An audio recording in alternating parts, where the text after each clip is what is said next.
वंदे मातरम प्यारे साथियों। आज की क्लास में हम 24 फरवरी की समसामयिक घटनाओं को देखने वाले महत्वपूर्ण करंट अफेयर्स को रिवीजन करेंगे हम। आज का मोटिवेशन कोड है आपके लिए, तड़प होनी चाहिए कामयाबी के लिए। तड़प होनी चाहिए कामयाबी के लिए। सोच और सपने तो हर कोई देख लेता है, सोचता तो हर कोई है, सपने भी हर कोई देखता है सफल होने का, लेकिन तड़प, एक जुनून, एक संघर्ष करने का आप में जुनून होना चाहिए कि संघर्ष करना है और जीवन में कुछ बेहतर करना है। इतना बेहतर करना है कि स्वयं को आत्मसंतुष्टि प्राप्त हो जाए कि हाँ, हमने संघर्ष किया है जीवन में और किसी एक मुकाम को हासिल किया है। तो तड़प होनी चाहिए, लगन होनी चाहिए, मेहनत करने का जुनून होना चाहिए आप में सफलता के लिए। पहला प्रश्न है आज का, हाल ही में ISS international space station mission के लिए चुने गए पहले विकलांग अंतरिक्ष यात्री जॉन मैकफॉल का संबंध किससे है? तो पहले विकलांग व्यक्ति बनेंगे यह अंतरिक्ष स्टेशन पर जाने वाले जॉन मैकफॉल, और ये कहाँ के? ब्रिटेन के रहने वाले जॉन मैकफॉल। यह यूनाइटेड किंगडम ब्रिटेन के रहने वाले और यूरोपीय स्पेस एजेंसी ने अंतरिक्ष में पहुँचाने वाली है। और इनका कृत्रिम पैर है, अर्थात यह विकलांग है। कृत्रिम पैर वाले या विकलांग पहले व्यक्ति बनेंगे अंतरिक्ष स्टेशन पर जाने वाले। अंतर्राष्ट्रीय स्पेस स्टेशन पर जाने वाले पहले दिव्यांग अंतरिक्ष यात्री बनने वाले मैकफॉल, और कहाँ के हैं? तो ब्रिटेन के रहने वाले। ब्रिटेन की अगर बात करोगे तो इसकी राजधानी क्या है? लंदन इसकी राजधानी है। और किस नदी के किनारे स्थित है यह? तो थेम्स नदी के किनारे स्थित है ब्रिटेन। और यहाँ के प्रधानमंत्री कौन है वर्तमान में? तो कीयर स्टारमर वर्तमान में ब्रिटेन के प्रधानमंत्री हैं, ध्यान में रखना है। नेक्स्ट प्रश्न है, हाल ही में एफबीआई के 9वें निदेशक के रूप में किसने शपथ ली है? तो 9वें एफबीआई के निदेशक, जैसे भारत में सीबीआई है ऐसे ही यूएसए में एफबीआई है, फेडरल ब्यूरो ऑफ इन्वेस्टिगेशन। इसके इस निर्देशक के रूप में किसने शपथ ली है? काश पटेल के द्वारा। एफबीआई संघीय जांच ब्यूरो जो कि यूएसए का है, और इसके 9वें क्रम के निर्देशक कौन बने? अभी काश पटेल जी बने, जो फेडरल ब्यूरो इन्वेस्टिगेशन है। और अभी इस पर जो निर्देशक बनने का अप्रूवल है, जो यहाँ की सीनेट है, इसने अप्रूव कर दिया इसे। और इनके पक्ष में 51 वोट थे और विपक्ष में 49 वोट थे। अगर एक वोट इधर होता तो जो बराबर मामला हो जाता। तो 51 वोट इनके पक्ष में पड़े काश पटेल जी के, और इन्हें संघीय जांच ब्यूरो का निर्देशक नियुक्त किया गया है। सीनेट में कितनी सीटें हैं? तो 100 सीटें हैं सीनेट में यूएसए में, और ये उच्च सदन होता है जैसे हमारे यहाँ राज्यसभा है। कार्यकाल मैक्सिमम कितने वर्ष का होने वाला है? तो 10 वर्ष का इनका मैक्सिमम कार्यकाल होने वाला है। 2035 तक कार्यकाल रहेगा। इसके अतिरिक्त जो राष्ट्रपति है इन्हें कब भी हटा सकते हैं। शपथ ली, जो शपथ के कारण चर्चा में रहे, तो इन्होंने शपथ ली वह भगवत गीता पर हाथ रखकर इन्होंने शपथ ग्रहण की थी। क्रिस्टोफर रे है, इनको रिप्लेस किया है। क्रिस्टोफर रे की जगह जो है संघीय जांच ब्यूरो के निदेशक बने हैं काश पटेल जी। नेक्स्ट, राष्ट्रीय खुफिया निर्देशक। अभी प्रधानमंत्री भी इनसे मिल के आए थे जब यूएसए गए थे। तो राष्ट्रीय खुफिया निर्देशक कौन बनी है? तुलसी गवाड़ जी बनी है। शक्तिकांत दास जी अभी यह एक्स आरबीआई गवर्नर हो चुके हैं, 25वें क्रम के आरबीआई के गवर्नर थे, और अभी इन्हें किस नए पद पर नियुक्त कर दिया गया है? तो जो प्रधानमंत्री है मोदी जी, प्रधानमंत्री के प्रधान सचिव और 2 नियुक्त कर दिया गया, अर्थात दूसरे प्रधान सचिव नियुक्त कर दिए गए हैं शक्तिकांत दास जी को। ज्ञानेश कुमार अभी हाल ही में ये chief election commission of India बने हैं हमारे। अगर बात करें यूएसए की, तो यूएसए के राष्ट्रपति कौन बने अभी? तो डोनाल्ड ट्रंप यूएसए के राष्ट्रपति बने। 47वें क्रम के यह राष्ट्रपति बने डोनाल्ड ट्रंप यूएसए के। 20 जनवरी को इन्होंने शपथ ली थी, रिपब्लिकन पार्टी से आते हैं। और यहाँ के वाइस प्रेसिडेंट कौन बने अभी हाल ही में यूएसए के? तो जेडी वेंस यहाँ के वाइस प्रेसिडेंट्स बने। अगर यहाँ के राष्ट्रपति की बात करें यूएसए की, तो इनका कार्यकाल कितना होता है? 4 वर्ष के लिए इनका कार्यकाल होता है। और अधिकतम कितनी बार चुन सकते हैं ये राष्ट्रपति के पद के लिए? तो अधिकतम 2 बार उम्मीदवार हो सकते हैं राष्ट्रपति के पद के लिए यूएसए में, ये आपको ध्यान में रखना है। भारत में आपको पता है कि 5 वर्ष कार्यकाल होता है, और कितनी बार भी जो उम्मीदवार हो सकते हैं राष्ट्रपति के लिए, आप कितनी बार भी राष्ट्रपति बन सकते हैं। नेक्स्ट प्रश्न है, हाल ही में चीन के वुहान इंस्टीट्यूट द्वारा खोजे गए नए कोरोना वायरस HKU5COV2 का संबंध किससे है? तो अभी वुहान इंस्टीट्यूट, जो वुहान शहर है चीन में, यहाँ पर नए कोरोना वायरस का जो वेरिएंट है या जो नया वायरस है इसे खोजा गया है। और ये किससे संबंधित है? यह चमगादड़ के द्वारा होने वाला वायरस है। वुहान इंस्टीट्यूट जो कि चीन में स्थित है, यहाँ पर HKU5 COV2 जो वायरस है इसे खोजा गया है और यह नया चमगादड़ से होने वाला कोरोना वायरस है। इसकी खोज कहाँ हुई है? वुहान चीन में ही हुई है और ये चमगादड़ के द्वारा होने वाला नया कोरोना वायरस है। इसके लक्षण भी जो कोविड आया था, कोविड-19, उसके समान ही दिखाई दिए। तो जूनोटिक वायरस है, जूनोटिक अर्थात यह जानवरों से मानव में फैलने वाला रोग वायरस है, इसलिए इसे जूनोटिक वायरस कहा गया है। मानव की कोशिका को संक्रमित करने की क्षमता है इसमें और मानव प्रभावित अंग जो श्वसन है, मानव प्रभावित अंग क्या होगा इसमें? तो जो श्वसन तंत्र है मानव प्रभावित अंग होने वाला है, जो HKU5COV वायरस है इसके द्वारा। अभी कुछ समय पहले सर्वाइकल कैंसर के लिए वैक्सीन आई थी, सर्वावैक्स। तो सर्वाइकल कैंसर किसके कारण होता है? तो जो ह्यूमन पेपिलोमा वायरस है, HP ह्यूमन पेपिलोमा वायरस है, जो ह्यूमन पेपिलोमा वायरस HPV इसके कारण होता है, जो सर्वाइकल कैंसर है और जिसे गर्भाशय कैंसर के नाम से भी जाना जाता है। ल्यूकेमिया किसे कहा जाता है? तो जो रक्त कैंसर होता है उसे क्या कहा जाता है? ल्यूकेमिया क्या कहा जाता है। ल्यूकेमिया किसे कहते हैं? तो रक्त कैंसर को ल्यूकेमिया कहा जाता है। और कैंसर के उपचार के लिए किसका प्रयोग किया जाता है? तो कोबाल्ट धातु, कोबाल्ट-16 का प्रयोग किया जाता है कैंसर के उपचार के लिए। इसमें आइसोटोप का भी प्रयोग किया जाता है। और गले के कैंसर के लिए किसका प्रयोग किया जाता है? तो जो आयोडीन 161 है, इसका प्रयोग किया जाता है जो गले का कैंसर होता है इसके लिए। नेक्स्ट प्रश्न देखते हैं। हाल ही में केंद्रीय गृह मंत्री की अध्यक्षता में पश्चिमी क्षेत्रीय परिषद की बैठक कहाँ हुई है? तो पुणे में इसका आयोजन हुआ है, पश्चिमी क्षेत्रीय परिषद की बैठक। इसको देख लेते हैं, पश्चिमी क्षेत्रीय परिषद की बैठक क्या है और गृह मंत्री ने इसकी अध्यक्षता की है। गृह मंत्री ही इसके अध्यक्ष होते हैं। भारत में जब भाषा के आधार पर राज्यों के गठन की बात आई तो एक आयोग का गठन किया गया था, फजल अली आयोग। फजल अली आयोग का गठन किया गया था और इसी के साथ इसी के संदर्भों में या इसी के साथ 1956 में राज्य पुनर्गठन अधिनियम आया था फजल अली आयोग के द्वारा। तो जो इसके द्वारा अनुशंसा की गई थी या इसके द्वारा जो रीजनल काउंसिल है, जो क्षेत्रीय परिषद है, इनका गठन किया गया था और उस समय 5 क्षेत्रीय परिषदें का गठन हुआ था। उत्तर जो है क्षेत्रीय परिषद, दक्षिण क्षेत्रीय परिषद, पूर्वी क्षेत्रीय परिषद और पश्चिमी क्षेत्रीय परिषद और मध्य क्षेत्रीय परिषद। और जो ये परिषदें होती है इनका कार्य क्या होता है? तो जैसे ये मेघालय राज्य या कोई भी राज्य मान सकते हैं, यह पूरा राज्य है तो इसका, या 2 राज्य है, 3 राज्य है तो इसका एक कोई विशेष क्षेत्र है जहाँ पर विकास करने की आवश्यकता है, तो जो क्षेत्रीय परिषद है इस पर विकास करेगी या इस क्षेत्र पर ध्यान देगी। इसलिए इन क्षेत्रीय परिषदों का निर्माण किया था। और उत्तर पूर्वी भारत के लिए ऐसे ही 1971 में उत्तर पूर्वी एक्ट लाया गया था। इसके तहत नॉर्थ ईस्ट काउंसिल का निर्माण किया गया था और नॉर्थ ईस्ट जो उत्तर पूर्वी काउंसिल है इसका मुख्यालय कहाँ पर है? तो शिलोंग में है। जो उत्तर पूर्वी नॉर्थ ईस्ट काउंसिल थी इसका मुख्यालय शिलोंग में है। ऐसे ही जो काउंसिल है पश्चिमी क्षेत्रीय परिषद, इसकी बैठक हुई थी और अभी इसके हेड कौन होते हैं पश्चिमी क्षेत्रीय परिषद के? तो गृह मंत्री इसके हेड होते हैं। अर्थात जो भी पश्चिमी, उत्तर, दक्षिण, पूर्वी जो भी क्षेत्रीय परिषद होगी उसके हेड कौन होंगे? तो गृह मंत्री हेड होते हैं।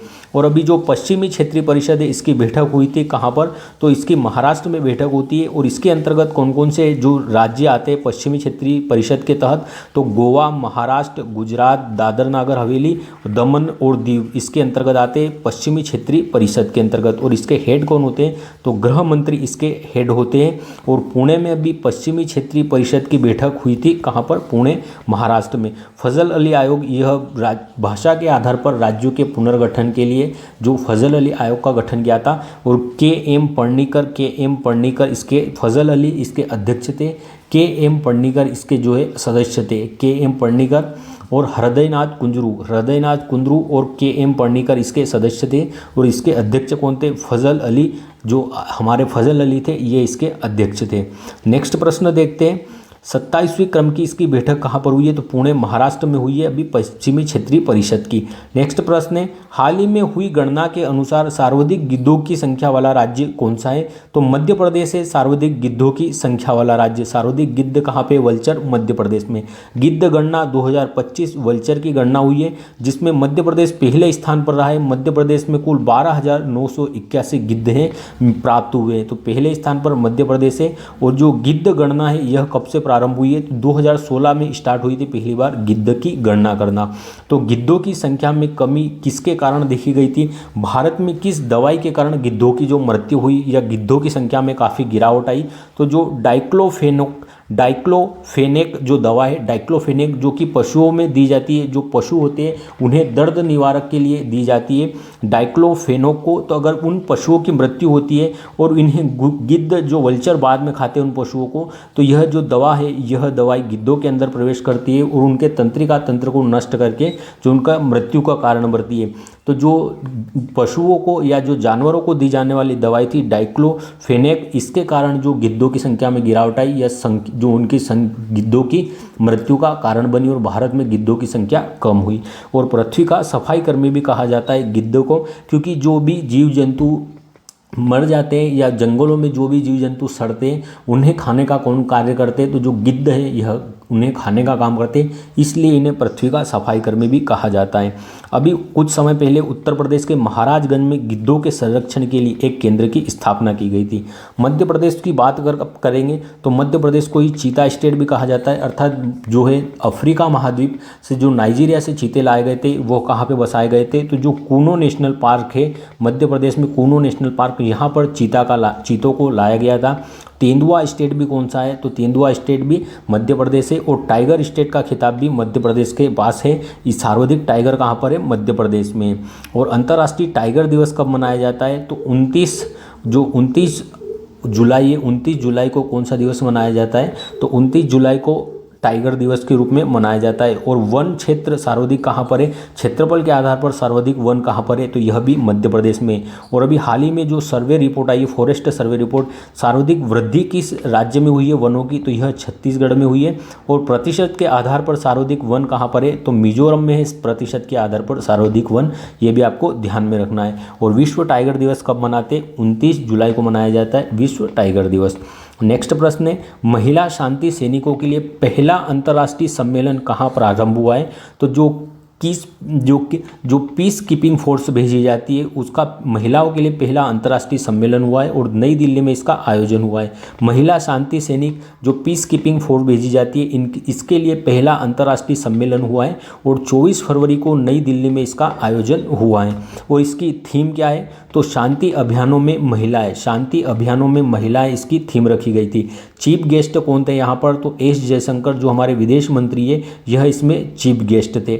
UN military gender advocate of the year के अवार्ड से किसे सम्मानित किया गया है?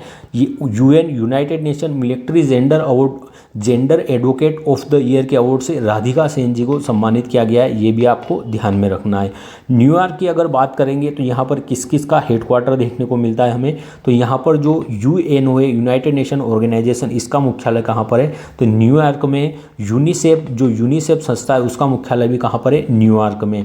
यूएनओ की एक और संस्था है जो कि इंटरनेशनल कोर्ट है, अंतर्राष्ट्रीय न्यायालय, इसका मुख्यालय कहाँ पर है? तो द हेग नीदरलैंड में। और बाकी जो 5 अंग है अन्य यूनाइटेड नेशन के, उनका मुख्यालय कहाँ पर है? न्यूयॉर्क में। और यूनिसेफ का मुख्यालय भी न्यूयॉर्क में। रोम की बात करें तो यह इटली की राजधानी है रोम, और किस नदी के किनारे स्थित है? तो टाइबर नदी के किनारे स्थित है रोम। और यहीं पर फाओ का मुख्यालय है, खाद्य एवं कृषि संगठन का। और इसकी स्थापना 16 अक्टूबर 1945 को होती है, इसलिए 16 अक्टूबर को विश्व खाद्य दिवस मनाया जाता है। और 16 की ही डेट है एक और, जो 16 अक्टूबर को विश्व खाद्य दिवस मनाया जाता है। और 16 सितंबर को कौन सा दिवस मनाया जाता है? तो विश्व ओजोन संरक्षण दिवस कब मनाया जाता है? 16 सितंबर को मनाया जाता है। नेक्स्ट प्रश्न है, भारतीय नौसेना के जहाज गुलदार से देश का पहला अंडर वाटर म्यूजियम कहाँ बनाया जाएगा? तो भारतीय सेना के जहाज गुलदार से देश का पहला अंडर वाटर म्यूजियम कहाँ बनेगा? महाराष्ट्र में। गुलदार जहाज ये नौसेना में शामिल था। तो देखते हैं गुलदार जहाज यह देश का पहला अंडर वाटर म्यूजियम में कन्वर्ट होने वाला है और ऐसा महाराष्ट्र सरकार करने वाली है। गुलदार जो जहाज था नौसैनिक, इसे देश का पहला अंडर वाटर म्यूजियम के रूप में डेवलप किया जाएगा। 1985 से भारतीय सेना में था यह, और भारतीय सेना में अपनी सेवा दे रहा था। इसका निर्माण पोलैंड के द्वारा किया गया था और अब इसे पानी में डुबोकर पर्यटन स्थल के रूप में इसका विकास किया जाना है गुलदार जहाज का, और यह भारत का पहला अंडर वाटर म्यूजियम होगा। अब कुछ समय पहले अभी जो लॉन्च हुए हैं कुछ परमाणु या जो कुछ हथियार है जो डिफेंस से संबंधित है, तो उनको देखते हैं कौन कौन से। सेकेंड परमाणु पनडुब्बी अभी हाल ही में कौन सी लॉन्च हुई थी, तो INS अरिहंत। INS अरिहंत पहली थी, पहली परमाणु पनडुब्बी थी, और दूसरी परमाणु पनडुब्बी कौन सी, INS अरिहंत है। सेकेंड सर्वेक्षण जहाज अभी कौन सा हमारा लॉन्च हुआ था, तो जो INS है इंडियन नेवल शिप निर्देशक, यह सेकेंड सर्वेक्षण जहाज जो अभी लॉन्च हुआ था। और INS संध्याक फर्स्ट था। First under water metro train कहाँ पर प्रारंभ हुई है, तो कोलकाता में हुई है, हुगली नदी के किले नीचे। और फर्स्ट जो जल मेट्रो है ये कहाँ पर प्रारंभ हुई है, तो कोच्चि में फर्स्ट जल मेट्रो का शुभारंभ हुआ था, ये ध्यान में रखना है। नेक्स्ट है, प्रधानमंत्री नरेंद्र मोदी को किस देश के राष्ट्रीय दिवस समारोह में बतौर मुख्य अतिथि बनने का निमंत्रण मिला है, तो अभी मॉरिशस देश ने जो हमारे प्रधानमंत्री नरेंद्र मोदी जी को अपने राष्ट्रीय दिवस समारोह पर मुख्य अतिथि चीफ गेस्ट के रूप में बुलाया है। मॉरिशस यहाँ के राष्ट्रीय दिवस समारोह में प्रधानमंत्री जी को चीफ गेस्ट के लिए आमंत्रित किया गया है। और राष्ट्रीय दिवस समारोह कब होता है मॉरिशस का, 12 मार्च को होता है। 12 मार्च 1968 को मॉरिशस जो है वह यूनाइटेड किंगडम ब्रिटेन से आज़ाद होता है, इसलिए अपना राष्ट्रीय दिवस समारोह मनाता है 12 मार्च को। और प्रधानमंत्री मोदी जी है, प्रधानमंत्री मोदी जी को आमंत्रित किया है। और मॉरिशस के प्रधानमंत्री वर्तमान में कौन है, तो नवीन राम गुलाम जी वर्तमान में प्रधानमंत्री है मॉरिशस के। चीफ गेस्ट हमारे प्रधानमंत्री मोदी जी रहेंगे। और 2024 में यहाँ पर जो राष्ट्रीय समारोह था इस पर चीफ गेस्ट कौन थे मॉरिशस में, तो यह राष्ट्रपति थे हमारी द्रौपदी मुर्मू जी थी। और 2025 में प्रधानमंत्री मोदी जी रहने वाले हैं। और यूनाइटेड किंगडम ने अभी जो चागोस द्वीप था इस पर किसका अधिकार सौंप दिया है या किसे दे दिया है, तो जो मालद्वीप है, जो मॉरिशस है इसे अधिकार सौंप दिए चागोस द्वीप के। पोर्ट लुइस अगर बात करें तो मॉरिशस की राजधानी पोर्ट लुइस है। और विश्व हिंदी सचिवालय का मुख्यालय भी कहाँ पर है, पोर्ट लुइस मॉरिशस में विश्व हिंदी सचिवालय का मुख्यालय भी स्थित है। नेक्स्ट प्रश्न है, हाल ही में AI संचालित नेत्र जांच पहल नयना अमृतम 2.0 किसने लॉन्च की है, तो नयना अमृतम 2.0 केरल के द्वारा लॉन्च की गई है। और आर्टिफिशियल इंटेलिजेंस AI संचालित नेत्र की जांच होगी। नयना अमृतम 2.0 यह स्टार्ट की है पहल केरल सरकार द्वारा। और इसमें AI आर्टिफिशियल इंटेलिजेंस संचालित नेत्र की जांच की जाएगी। और नेत्र जांच की पहल है और भारत में पहली बार आर्टिफिशियल इंटेलिजेंस AI के द्वारा जो नेत्रों की जांच होगी। और गंभीर नेत्र रोग जो होते हैं उनकी पहचान की जाएगी। आँखों से संबंधित अगर कुछ रोग देखते हैं हम, तो निकट दृष्टि दोष में क्या समस्या उत्पन्न होती है, तो इसमें दूर की वस्तुएं स्पष्ट नहीं दिखाई देती है। और इसमें किस लेंस का प्रयोग करते हैं, तो अवतल लेंस का प्रयोग किया जाता है निकट दृष्टि दोष के लिए। कॉनकेव लेंस का। दूर दृष्टि दोष में पास की वस्तुएं जो स्पष्ट नहीं दिखाई देती है व्यक्ति को, और इसके लिए उत्तल लेंस जो कॉन्वेक्स लेंस है इसका प्रयोग किया जाता है दूर दृष्टि दोष को दूर करने के लिए। जरा दृष्टि दोष यह बुढ़ापे में होता है, इसमें ना तो दूर की वस्तुएं स्पष्ट दिखाई देती है ना पास की, तो इसमें अवतल और उत्तल दोनों लेंसों का प्रयोग किया जाता है जरा दृष्टि दोष में।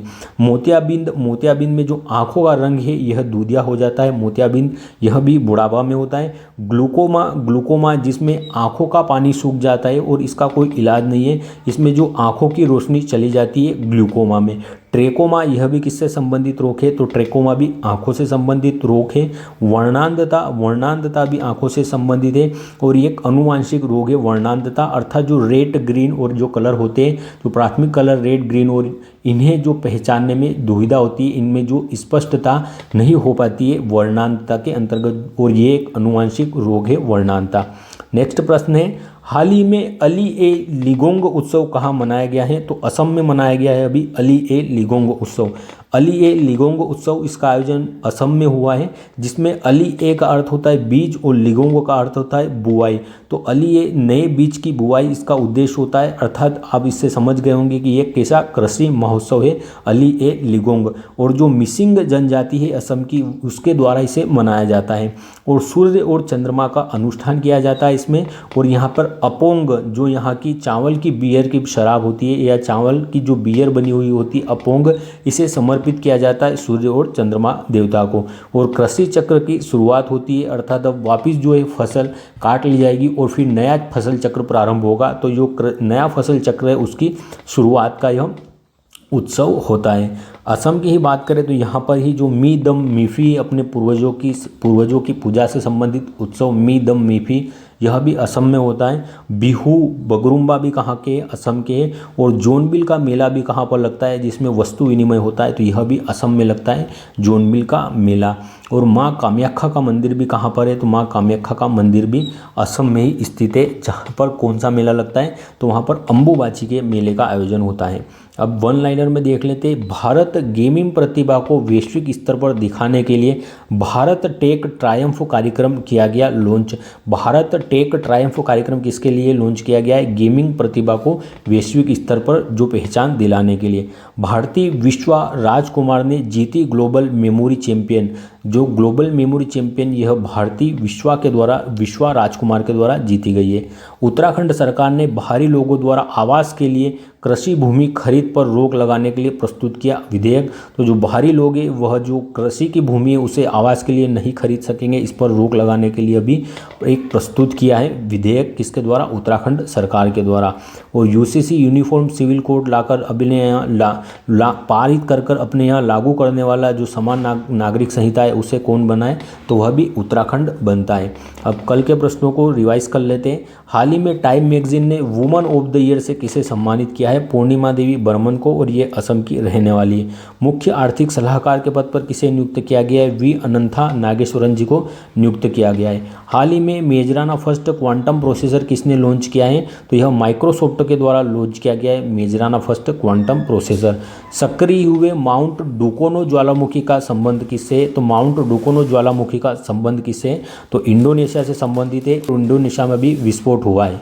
मानव निर्मित द्वीप पर बनने वाला देश का पहला अपतटीय हवाई अड्डा कहाँ प्रारंभ होगा, तो देश का पहला अपतटीय हवाई अड्डा कहाँ पर, मुंबई में प्रारंभ होने वाला है। हाल ही में अंतरिक्ष के बरमुंडा त्रिभुज से सफलतापूर्वक लौटने वाले गैलेक्स आई पेलोड का संबंध किससे, तो गैलेक्स आई पेलोड अभी स्पेस टेक जो स्टार्टअप है बेंगलुरु का, इसके द्वारा भेजा गया था। और ये जो PSLV 60 जो रॉकेट गया था उसके साथ ही इसे भेजा गया था। हाल ही में पंकज आडवाणी जी ने 14वीं एशियन स्कूनर स्वर्ण पदक कहाँ जीता है, तो दोहा कतर में जो एशिया स्कूनर में स्वर्ण पदक जीता गया था। प्रतिवर्ष अंतर्राष्ट्रीय मातृभाषा दिवस कब मनाया जाता है, 21 फरवरी को मनाया जाता है अंतर्राष्ट्रीय मातृभाषा दिवस। सिमोलू महोत्सव का दूसरा संस्करण कहाँ प्रारंभ हुआ है, तो यह भी असम में हुआ है सिमोलू महोत्सव। ग्रेट बैकयार्ड बर्ड काउंट में लगातार तीसरे साल सर्वाधिक प्रजातियों के साथ किसने शीर्ष स्थान हासिल किया है, पश्चिम बंगाल में सर्वाधिक पक्षियों की प्रजातियां पाई जाती है भारत में। हाल ही में ISS मिशन के लिए चुने गए पहले विकलांग अंतरिक्ष यात्री जॉन मैकफॉल का संबंध किससे है, तो इनका संबंध ब्रिटेन से।